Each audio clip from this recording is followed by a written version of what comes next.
modèle de management de Reinhard Heune a été adopté par des milliers d'entreprises allemandes. On les retrouve toutes, c'est absolument fascinant. Et encore aujourd'hui, sa trace et son héritage demeurent.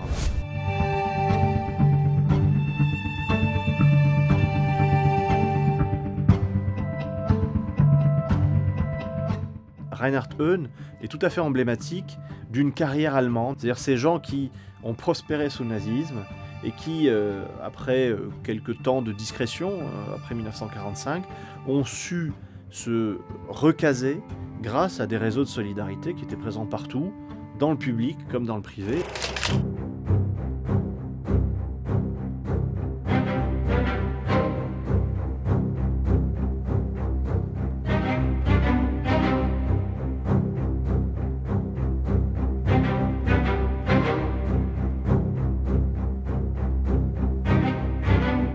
Hitler lui-même, qui disait qu'il était content de voir des échelons administratifs s'entretuer parce que de cette lutte entre des agences, entre des administrations, entre des directions, eh bien, allait émaner la solution la plus rapide et la plus radicale. Et ça a été théorisé par des gens comme Reinhard Heune. C'est quelqu'un qui très rapidement estime que l'État n'a plus sa place dans le monde nouveau dont accouchent les nazis, parce que l'État est inefficace, trop attaché à la norme, à la règle.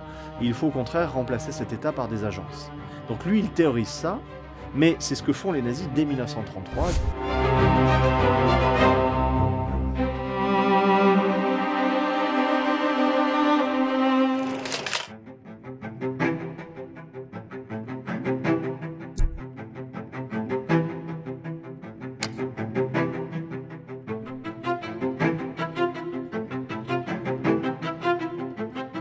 On a vécu pendant très longtemps sur un mythe, celui de la dénazification. Ce qui est faux et ce qui, au fond, n'était pas vraiment possible, dans la mesure où la pénétration nazie dans les cadres était telle qu'il était difficile de s'en débarrasser totalement.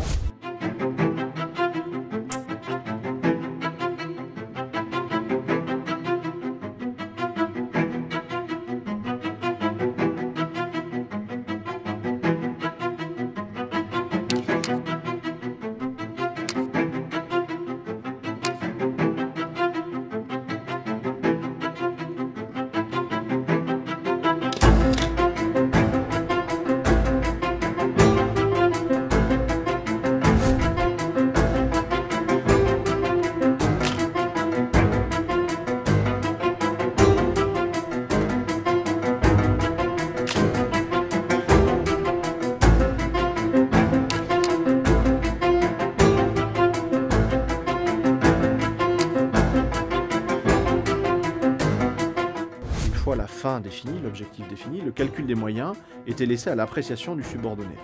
Donc le subordonné était libre d'obéir, parce qu'il devait obéir, certes, mais dans la liberté du choix des moyens.